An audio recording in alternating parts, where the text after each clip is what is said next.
يمكن هدف كان اطمئنان، والنجاح في الهدف الثاني لاحمد عبد الظاهر اللي الكل بيلوم عليه الحقيقه، لان لم اتوقع ابدا انه احنا قلنا نبعد السياسه عن الرياضه.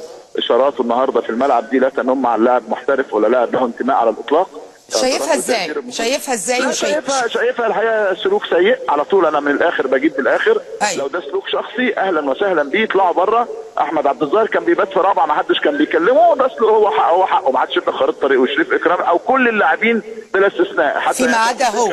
أيوة. حتى ابو تريكه راجل سجل الهدف ما عملش حاجه، راح حيا الجمهور باحترام قبل واثناء وبعد المباراه يعني. فكل واحد بقى الحقيقه هيجيب لي جون ولا هيجيب لي ميداليه هيفكر ان هو صاحب البلد وهو اللي بيجيب على البلد. لا، الفريق فريق جماعي، شغل جماعي يعني. كده ان يفسد مالناش علاقه. والله لو حد عمل حتى للقوات المسلحه كنت اقول نفس الكلام، لان الملعب ليس ساحه ابدا للايحاءات والايماءات والاشارات السياسيه. احنا مش ناقصين الحقيقه، فبنصدق ان الملاعب تستعيد عافيتها وان الجماهير ترجع مره اخرى. هو ده بقى اللي انا عايزه اناقش حضرتك فيه يا كابتن احمد. هل هو يعلم ان ممكن اشاره زي دي تشعل المباراه بعد هذا الانتصار؟ ليه ما بنفكرش في ابعاد؟ طبعا دي ثقافه محدوده جدا تنم عن ضيق في الافق وثقافه محدوده ولاعيبه الحكمه، مش لفظ جارح. أيوة. حتى الالعاب الناريه اللي ولعوها بعد المباراه دي خلاص مقبوله، لان ده احتفال. في الاحتفال ما فيش ادنى مشكله، احنا بنخاف عليهم اثناء المباراه فقط لا غير. صحيح. لكن جمهور 40,000 ولا 35,000 منتهى الالتزام والانضباط والاحترام. ده هايل. احنا كنا مرعوبين. ده يشجع الانديه وده يشجع الداخليه وده يشجع الكوره انها تعود مره تاني للملاعب المصريه. بالظبط يعني الحقيقه اللاعيبه الصف يعني الثقافه دول الحقيقه دول بيسيئوا جدا جدا للرياضه في كل مجالاتها. خلينا نتجاهل فن احمد عبد الظاهر ونرجع للمباراه. بس تقول له ايه كلمه واحده تقول له؟ يا تلعب كوره يا تلعب سياسه. ملعب الكوره مفتوح لك باحترامك وادبك. الف اهلا وسهلا. يعني انا عايز اقول لحضرتك لو باقي اللعيبه ال 20 لعيب اللي لهم ميول ثانيه معروفه جم عملوا بقى قصه ثانيه للجيش وللحكم وللحدوته، كنا هنعمل ايه بقى؟ كان هيتقلب الملعب. نقلب بقى يا فندم بقى ما بين يمين وشمال، وده رابعه وده خمسه وده ثالثه وده ثانيه.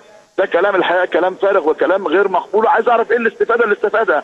هو طبعا هيطلع ناس يقول لك انا جبت 4 اهداف وكنت بشاور ان انا جبت 4 اهداف.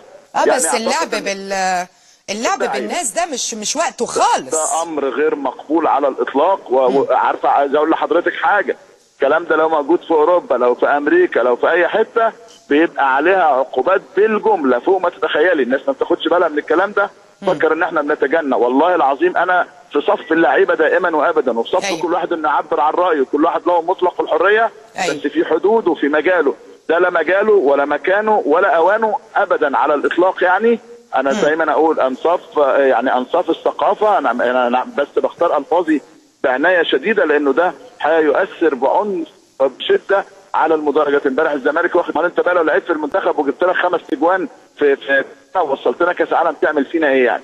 ده امر الحقيقه غير مستحب. انا مش عايز اقف عند دي كتير، لان النهارده النادي الاهلي اللي عمله للموسم الثاني على التوالي يا مدام عزه، وايقاف للنشاط، مفيش دوري عام، مفيش كاس مصر، مفيش اي نشاط، وباثنين مدربين وطنيين، حسام البدر السنه اللي فاتت ومحمد يوسف السنه دي، وياخد البطوله الافريقيه من الترجي ومن اورلاندو ومن ليوفار ومن الزمالك ومن انديه لا اسمها وثقلها. اعتقد ده امر في غايه الروعه وغايه الجمال للنادي الاهلي، لجمهوره، لمحمد يوسف مدربه. الامر اللي يعني